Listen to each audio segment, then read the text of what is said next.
So this is the guy that's tweeting. This is the guy that's tweeting things about Jonathan Taylor in negotiation. Bizarre things like if we both died tonight, you know, the world's going to go on. Nobody's going to miss us. Like, excuse me, what? You had a disagreement over a contract. Like, what are we even talking about? Which goes to show you how dug in Jim Irsay is. Jim Irsay treats this thing like it's a casual thing. And I know some owners are like that, but you can't apply all of your very erratic sensibilities to every contract dispute and every turn in the road. And I think guys are worried that if I go to Indy, it's going to be a shit show.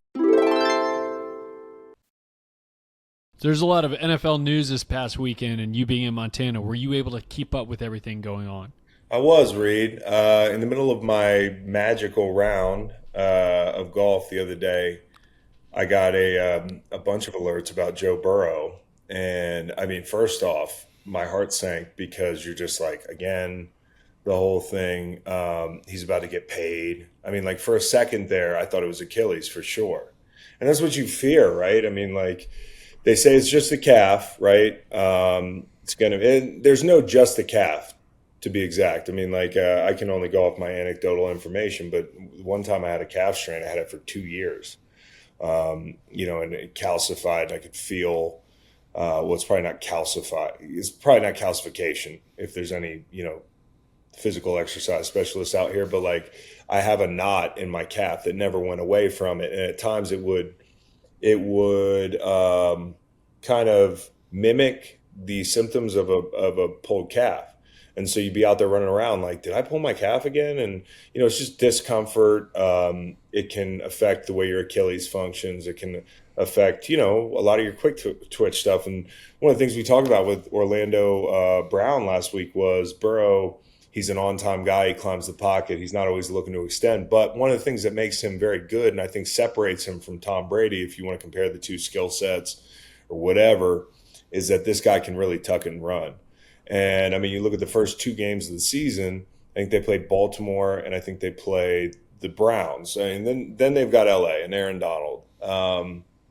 It's a Super Bowl rematch. I don't think LA is going to be very good, but when 99's on the other side, you got to move off the spot. The first two games, I mean, Schwartz, not a big blitzer. McDonald in Baltimore, not, the blitzer that his predecessor was. So it'll be interesting just in a very micro level to see how they're game planning for Joe Burrow coming out of the gate. And they have to start hot. It's the AFC. They're in one of the toughest divisions. So when it comes to Joe Burrow, one, there's no just a calf. And I fell into that trap earlier in just saying that. But number two, thank God it's not an Achilles or something like that, because it would have been bad for the game. Bad for the game. And then, when somebody like Joe gets hurt the first time, it's one thing, but when guys get hurt 2 and 3 times, you start to write them off as maybe this is one of those careers that it's like a what might have been thing. So I was petrified, and I didn't want to comment on it because, like I said, I was on boomers on the golf course. I got people hitting me up like I'm Adam Schefter, like, you're not going to comment on the Joe Burrow thing. I'm like, dude, it is not fucking Thursday to me. It's a wedding weekend. I have no responsibility to get on the X machine and say the same thing everybody else is saying. My first reaction was, man, that sucks. And I'm very relieved that it's not something worse. And it seems so. I guess he was spotted with a brace on today, a calf sleeve, and also there are varying reports. Some say he could be ready by week 1. Some say he's in 8 weeks, so it might be 2, 3, 4. And that there was one report saying that he's in a better place now than he was with his appendix last year. So we'll see Jake Browning and Reed Sinnett, both the backup Bengals quarterbacks. Jake Browning had a reportedly good camp day today, so maybe they will be solid in those first couple games. They got Simeon. They got your boy Simeon from Denver. Trevor's on there too. And Trev is, he's got first glance. I'm not gonna lie, I was like, man, he's not a name that jumps out at me as like this like really capable backup. But when you look at his body of work, guy's got 30 something starts. I think or 24 starts, 35 games in the NFL. Most of them with with God's team there. And he's no stranger to having to step in an emergency situation. I mean, like Jameis Winston, Sam Darnold. Of course, he got hurt as soon as he stepped in for Sam Darnold. But the thing about this is, if you want something like this to happen, make sure it's the beginning of camp and make sure it's not the middle of the season. Because another thing this does, when every game counts in the AFC, it gives you a chance to get ahead. I mean, those coaches are doing a lot of prep for their first few opponents during camp, and even more so now because these are going to be game plan games if Trevor Siemian plays and not Joe Burrow. So, what I mean by game plan game is you're going to be departing from your status quo to try to, eke together a win or two. You got to come out of that first 3 game stretch, in my opinion, 2-1, to be really competitive in the early part of the season. But they've started slow before, and that's another thing.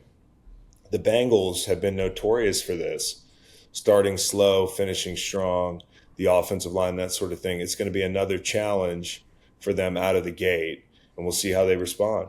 When a player like this goes down, I was watching Joe Burrow running, but I watch everybody on the field, like to see their reactions. And it's a crazy thing when you've been working for a calendar year. And really, there's no like I've been working for a year. We've been working for years to try to win this championship. Guys like Sam Hubbard and homegrown Bengals guys that maybe got drafted when this team was shitty, and you get this massive infusion of hope, and you've seen him go down. To see him go down and clutch at his lower leg like that, your entire life flashes before your eyes, like your entire existence. It's not just all these thoughts come in your head right away, because I've seen it happen with Sam Bradford. I saw him go down with an ACL more than once. I saw him go down with an ACL in Carolina. I saw him go down with an ACL in Cleveland. I've seen him roll his ankle up real bad, and our season kind of go up in flames after that. But like each time that happened, it's amazing how quickly in your mind you can take inventory of the rest of your season. Like you think very pragmatically about it very quickly, and all of a sudden you kind of click into this mode in the day until that MRI is read that you're like, we could be a fucking 6-10 team or a 6-11 team. And that's usually what ends up happening to a contending team, that it doesn't have a great backup option if the guy's out for the year. It just changes the entire, tone of the season. So I felt for those guys, but I'm really relieved for them. I know that was a long night. Did you have that type of mental panic when Carson went down? Yeah, for sure. I mean, like it was a totally different one. It was like, okay, now I'm playing with house money, but this was a magical ride. Now it's going to end, and the mixed emotions of walking in that cramped little locker room at the Coliseum. And we just did this great thing. We went on the West Coast. We lost to Seattle. We come back down. We win this thriller against the team that was probably the class of the NFC at the time with us. And that was a major barometer for us. And we should be celebrating like crazy, but instead it's this more like kind of somber tone in the locker room. And I know that facility was like under a dark cloud until that MRI was read. And it's something I can definitely identify with, being a guy who's like, when you put so much into one thing and you have zero control as a position player in the NFL. I mean, it's like a basketball player goes down, oh, we'll pitch in, we'll score more, we'll do like, you lose your quarterback, it's over. For the most part. And so very thankful for the Bengals and for Joe Burrow. And in Denver, as you mentioned a minute ago, things you can control. Sean Payton, as he said it, put on his Fox Sports hat, his analyst hat, and kind of went at the 2022 Broncos coaching staff, essentially called them bums, and said it was one of the worst coaching jobs in the history of the NFL. I, as a Broncos fan, didn't want to see that kind of heat being brought on us, but maybe he's doing it strategically. Do you think, is doing this in a type of way to either protect himself if the Broncos aren't going to do as well this season, or why do you think he went out on such a limb to go after the new offensive coordinator of the Jets? Well, I think people have it wrong. I think Aaron Rodgers has it wrong, although I don't blame Aaron Rodgers for his reaction, because what else is he going to do? Like, that's his guy. He brought him to the Jets. I mean, like, he needs confidence as bad as Russell Wilson needs confidence. So it's kind of like two people trying to build the confidence of the people that they're dependent on. And, I think a lot of people miss the point here. I'm not saying Sean Payton calculated this, but he's a very smart guy. People are acting like he's sandbagging. Well, somebody would have to explain to me why saying it's not the players that are fucked up here, it's the coaching, would exonerate him if they didn't have a good season. I mean, it would do quite the opposite. Sean Payton saying, hey, the players are all right here. Russell Wilson is not broken. And I think that's the guy he's talking to. I mean, like Nathaniel Hackett is collateral damage in this whole thing, and I don't agree with necessarily coming out and saying it the way he did. But I do believe there was a calculus here in being like, hey, it was not these guys' fault. Which the reality is, it probably wasn't entirely their fault. I mean, no one's gonna have any qualms with the assertion that that was a dog shit coaching job. And I think two things can be true at the same time. It was a dog shit coaching job. Nathaniel Hackett is so far a terrible head coach, but he has something to offer as an offensive play caller, and he has tremendous value to Aaron Rodgers. And so all these things can be true. And so I think that's the big thing is like if he were sandbagging, he wouldn't be taking a blowtorch to the last guy because the whole thing is like, hey, Russ, hey, Javonte Williams, hey, Brandon Browning, hey, these guys that I'm going to need to depend on. You guys aren't a bad football team. That was just a bad year, and you were coached poorly. Now, he could have said that privately. Somebody brought that up to me. I was like, why didn't he do it privately? We cannot ignore the fact that Russell Wilson is not a private commodity right now. His public image is being traded every day in public. And I think the stock is way down. And I think Russell probably feels that. And him knowing how Russell operates, like Russell is probably affected by that. And so to say, hey, it wasn't Russ's fault completely, it wasn't these guys' fault completely, this was a bad coaching job.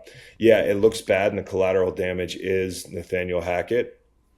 But it's something that I think he might have done on purpose. Because if you saw what he said when he came out of it, Reed, he used words filter, he used restraint, he said mistake, but he never walked it back because it's true. And I think, for Aaron Rodgers, while I totally hear what he's saying, and I wouldn't have reacted much differently because that's my guy, this is a quote from Aaron Rodgers in the past.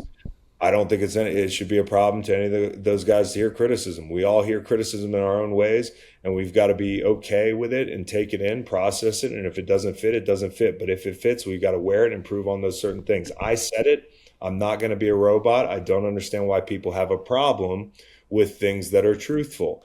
I'm calling things the way I see it. People who don't think I need to air that stuff out, that's their opinion. But I'm doing what I think is in the best interest of our guys. And in a twisted way, although it's not apples to apples, that's what Sean Payton's doing. And the collateral damage, unlike Aaron Rodgers throwing his receivers under the bus, and this is not a critique because I do believe in airing things out sometimes, the collateral damage in this circumstance was outside the building. And I think that's where it gets kind of sketchy. So, Rodgers says keep coach's name out of his mouth. Good on him. And for Sean Payton, a really sloppy way, if he did it intentionally, to get his point across, but he has not walked it back. Now, I don't think this is all about 38-3 the last time these two teams played each other. I just think this is the thing where Rodgers was truly blindsided by it. And Schrager, it's interesting to know the way these things go. Schrager goes to get an interview with Rodgers. They talk for 15 minutes before or 5 minutes before. And, of course, he leads off the question with, now, I'm not going to ask you directly about Sean Payton, but you better believe he talked to Aaron Rodgers before and was like, hey, can I ask you about Sean Payton? Well, maybe don't make it seem like I'm willingly answering the question, but this is chess. This is soundbite warfare. And I cannot wait till week 5. And it's pretty interesting. Denver's been in a couple of these games over the past couple of years where Seattle was the pissed off team when they went when Denver went to Seattle and they got their asses kicked. And now the Jets are coming to Denver and there's like bad blood in a way. And I cannot wait for this storyline to unfold. We'll see who jumps who, but it's going to be an emotionally charged game. And, Sean Payton says he's going to make it right. I don't know what's going to make that right. I try to put myself in Nathaniel Hackett's shoes. I don't know that I'd really be excited to accept an apology, but it is what it is now. I mean, maybe by saying that, Sean Payton's saying he might offer Aaron Rodgers whatever Sean Payton smoked in that, out of that in that Dude, video. Is that really Sean Payton smoking a bong? It looks a lot like him, doesn't it? You Okay, know? so here's the weird thing, and maybe there was so much juicy news last week, but I saw the Bong video, and I was like, "Yo, this is going to be the biggest thing in the world," and then it just hasn't. Oh, at all. It got swept right under. I think Joe Burrow was just like shortly thereafter, and then Jonathan Taylor all followed. But one more thing to add to the rough Hackett job to put more blame on Hackett than Russell Wilson. Russell Wilson had 19 total touchdowns last year, passing and rushing. 32% of his touchdown output came in the final 2 games when Hackett was no longer the coordinator. He had 6 touchdowns over those 2 games. Was that the Um, Kansas City game? It was one of those uh, games, Kansas City game. They scored a yes. they That scored a was week 17. against Kansas They, City. yeah, we lost 27-24. Yeah. Um, So I mean, late in the season, that like sometimes you have a scheme that's just not working, and it'd be better to have no scheme at all. Because forcing things in the NFL is tough, and I think the whole key is going to be, Sean Payton being able to get Russell Wilson. I've said this for a couple of years now. Take the profit, to take the check down, to work the middle of the field. That's going to be the story. We're going to be really focused on the Nathaniel Hackett scheme and that sort of thing. Like the scheme's going to matter, right? But part of the scheme is getting somebody to buy into a way of doing things and a way of thinking as a quarterback in a system. And Russ has never had to do that, right? If you go back to Seattle, like kiss the middle of the field goodbye. Like that wasn't really like timing stuff, really wasn't what they did.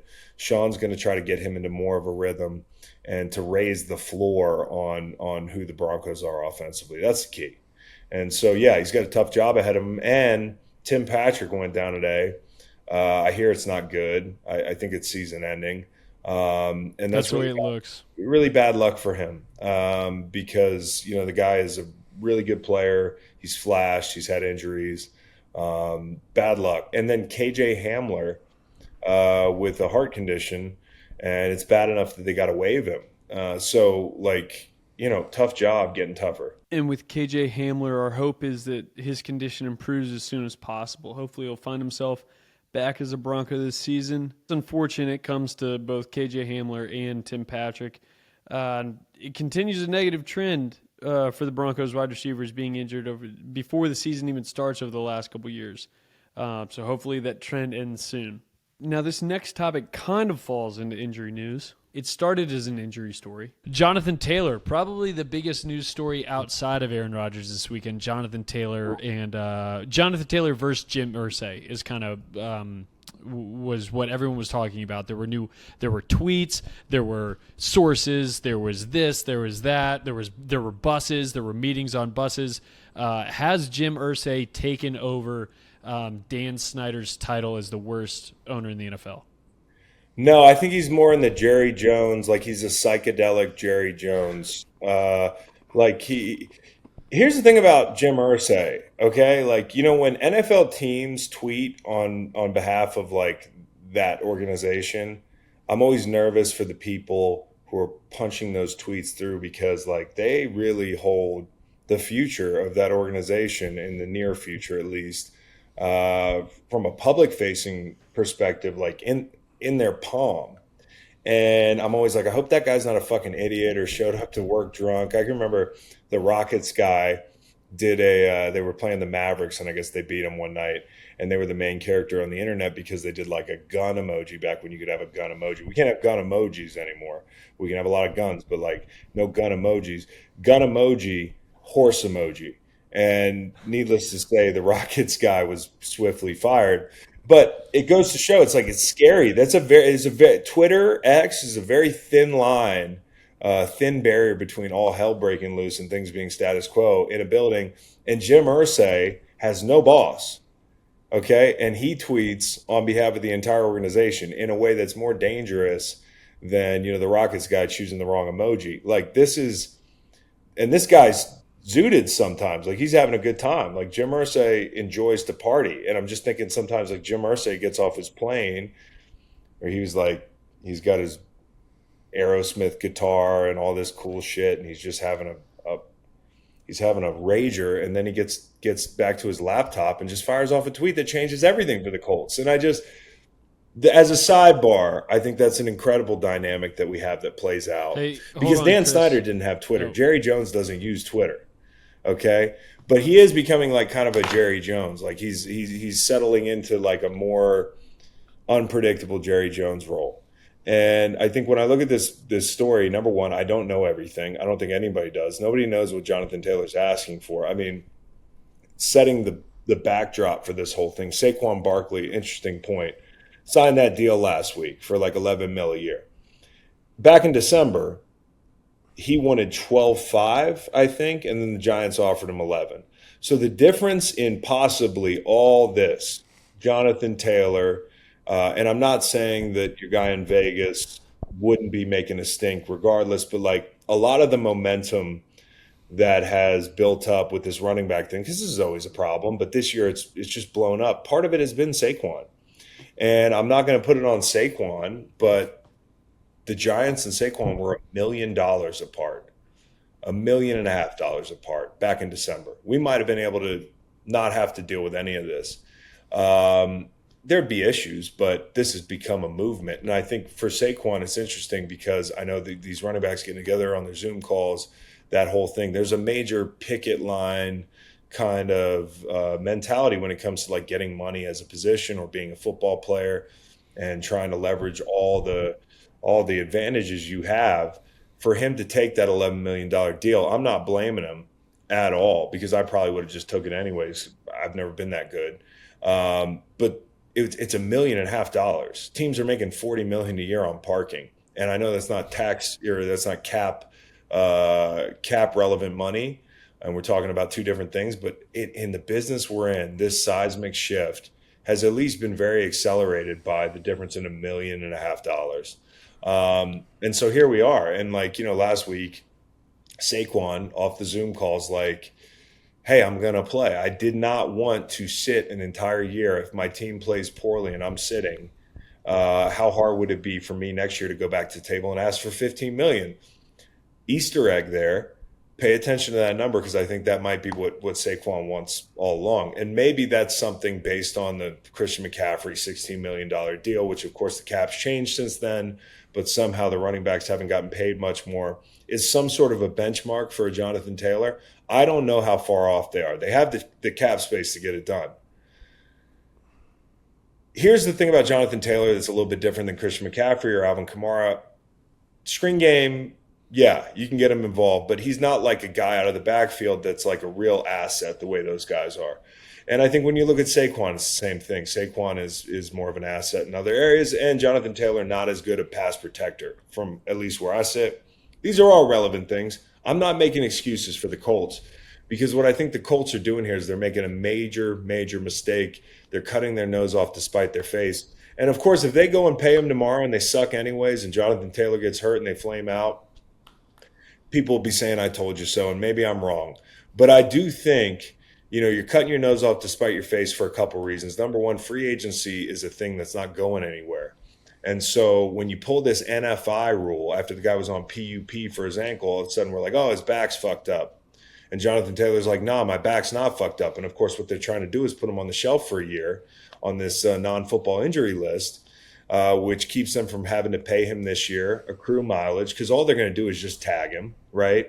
They're going to get him in a year. They'll toll the $4 million contract or whatever it is onto his next year, and we'll kick the can down the road. But everybody's watching. All the running backs are watching, but the wide receivers are watching, defensive linemen are watching. This is the guy that I believe kept Josh McDaniels from taking that job in Indianapolis. When have you ever heard of a guy getting an NFL head coaching gig? And I know he was a New England guy and things are a little bit different leaving the nest there. But there's no reason a guy wouldn't want to go coach Andrew Luck, I think it was at that point. I don't know if it was Andrew Luck, I can't remember. But Josh McDaniels was visiting the Irsay household and then it went south. And I'm not saying I know what happened, but the writing on the wall is that some conversation was off the wall enough to scare the dog shit out of this guy that he'd want to go back to New England and bide his time and wait for the next opportunity. So this is the guy that's tweeting. This is the guy that's tweeting things about Jonathan Taylor in negotiation. Bizarre things like if we both died tonight, the world's going to go on. Nobody's going to miss us. Like, excuse me, what? You had a disagreement over a contract. Like, what are we even talking about? Which goes to show you how dug in Jim Irsay is. Jim Irsay treats this thing like it's a casual thing. And I know some owners are like that, but you can't apply all of your very erratic sensibilities to every contract dispute and every turn in the road. And I think guys are worried that if I go to Indy, it's going to be a shit show. Or maybe, even worse, I'll hold it against the guy because he fucked over Jonathan Taylor. This is like unheard of. I think the only guy besides Saquon, too, by the way, this popped into my head, to go through that exact process that Saquon went through and to sign a deal like this, which had to be signed after Thursday, reset the clock on getting a deal done, was Edgerrin James on a 1-year deal. I think he was in a dispute and ended up in the very same situation as Saquon. As unprecedented as the Saquon situation is, I think this is way more unprecedented. I don't know if I've ever heard of this. I mean, this is like malpractice. I'm not making a determination on whether or not you should pay Jonathan Taylor. I don't know what he's asking for. He could be asking for $20 million a year. But the forward-facing piece of this is bad for the Colts, especially when you consider the fact that when Andrew Luck retired, they bet wrong on him coming back and paid him $24.8 million on the way out the door. Now, I know Andrew Luck got the shit beat out of him, but what do you think it feels like to be a running back? So I'm not making an apples-to-apples comparison, but this is not good for the Colts. Ballard I believe it was recently said, he used Mike Tomlin's phrase, you want volunteers, you don't want prisoners. But back in January, this is a quote from Ballard, when they're great players, it is worth it, parentheses, to pay a running back. When they're a special player, it is. I'm not going to get into what we're going to do contract-wise, but when you're a special player and a special playmaker, yeah. Okay, so Ballard either completely changed his mind, was never talking about Jonathan Taylor, or he doesn't have any control. And I'm not sure which is the issue here. Does he have any power? Who's making these decisions? And do they realize that as they cut their nose off despite their face, it just keeps getting worse? Today, Zach Moss, who they traded for and gave up Naheem Hines, who, he probably wouldn't have been on a fucking jet ski.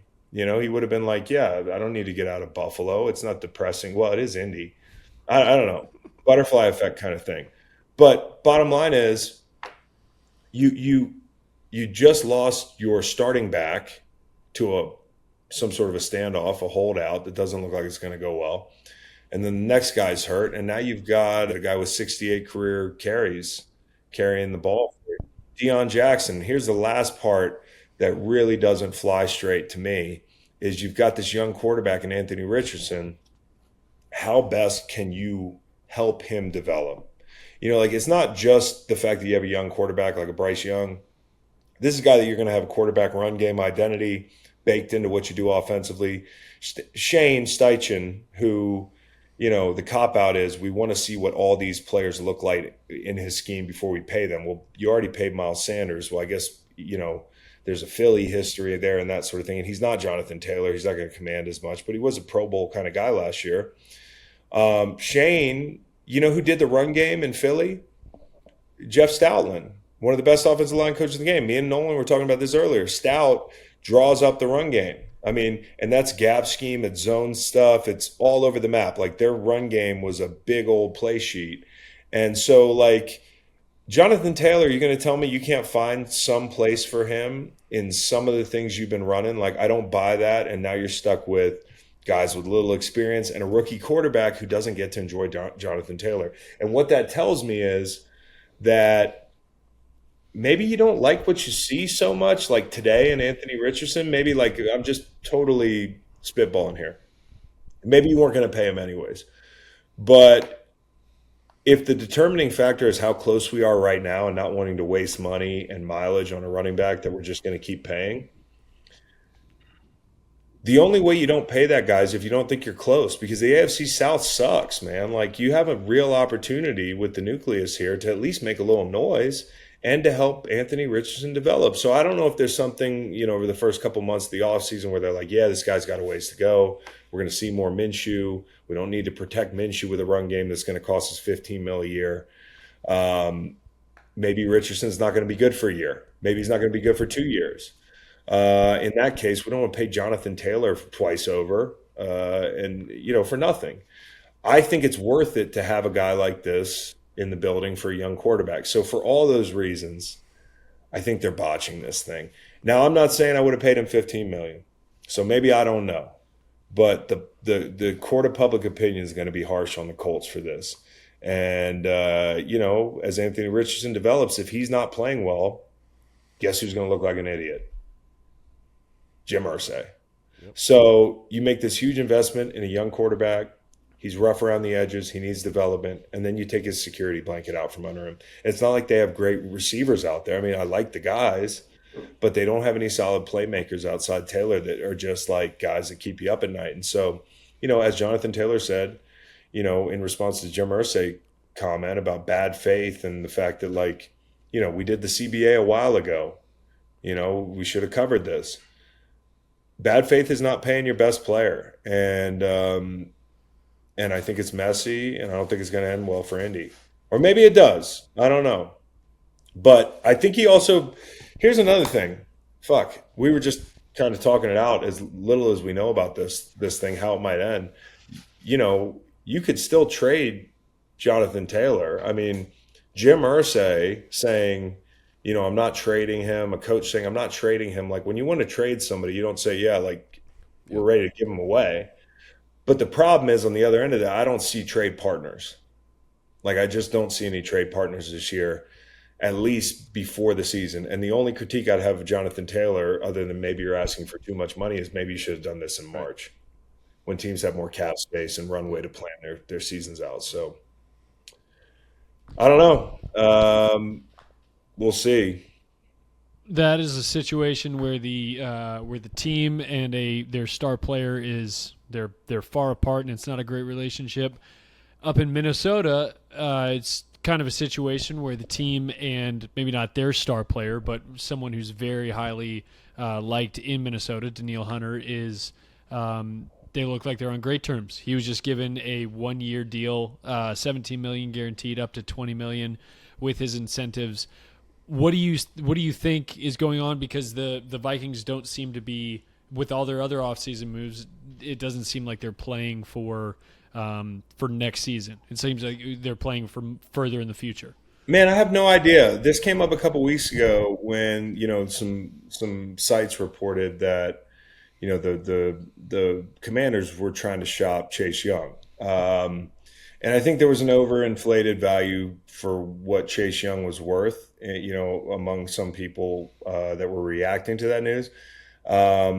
But to me, Chase Young to Baltimore wasn't the answer, because we were talking about the Ravens and them needing a pass rusher. The Ravens are very inexperienced up front, like a little up and down, like always. Possible game changer, but he had his 1 year and he kind of cooled off. What they need is like an established guy, and I wouldn't consider Chase Young an established guy at all. I think he's exciting. I think he's young. If he can stay healthy, he's going to be a good player in the league. But I would have said take a big swing at it and go get this guy up in Minneapolis, because they're selling everybody, but this guy's still collecting dust. And there were talks about a trade. I don't know if that could still happen. I mean, it conceivably could still happen. I don't think this necessarily makes him easier to trade. I'm not really sure, because it's just a 1-year deal. You're going to have to do his deal at the end of the year, no matter who you are. It's curious, because there was no real reason for them to do this. Maybe the concern is that if in a year this guy's holding out because he doesn't like his paycheck, you can't get anything for him. Right. But if he plays and he's happy and he's got 10 sacks at the turn here this year, and all of a sudden there's a contender that needs a rusher, you're in a rebuilding stage. In my opinion, you're in this weird stage where it's like Kirk's Twilight Zone. You've sold off Adam Thielen. You've sold Tomlinson. You've sold there was somebody else I'm forgetting. Kendricks is gone. Yeah, Big Z. I mean, you're unloading talent. To me, that reads like, hey, we want to hit the reset button at quarterback in a year and start to accrue some money and some picks. And like if Hunter is playing really well at midseason and you're 500, it's probably not your year. You could probably still trade him. It makes hitting that reset button way easier. It lines everything up to end at the end of this season, but at the same time, it does the opposite of what the Colts are doing, where it says to future potential free agents. And we know that Minnesota is not like a glitzy destination, it says like, hey, we'll pay you. You Yeah. know, like if you deserve to get paid on a 1 year deal, even though it doesn't really benefit us, we will pay you. Right. It's interesting. I got to say I haven't seen one like this that tracked exactly this way and ended this way, and I don't think it's over. I mean, like if I had to guess, it doesn't mean that Hunter's going to be a Viking for the next 5 years, or that he's even going to be a Viking at the end of the season. But good on them for paying who I think is a really premier talent, even in a situation where I'm not really sure what's going to happen. In a situation that we also didn't know what was going to happen, Miami has a new cornerback. Jalen Ramsey went down with an injury. They had to sign his replacement. His replacement turned out to be Eli Apple, none other than Eli Apple. As you remember, Tyreek Hill and Eli Apple had traded a few words on Twitter after the 2021 AFC Championship game where the Bengals beat the Chiefs. Eli Apple tweeted after that game, hey, Mecole Hardman and Tyreek Hill, do you guys want tickets to the Super Bowl? I got you.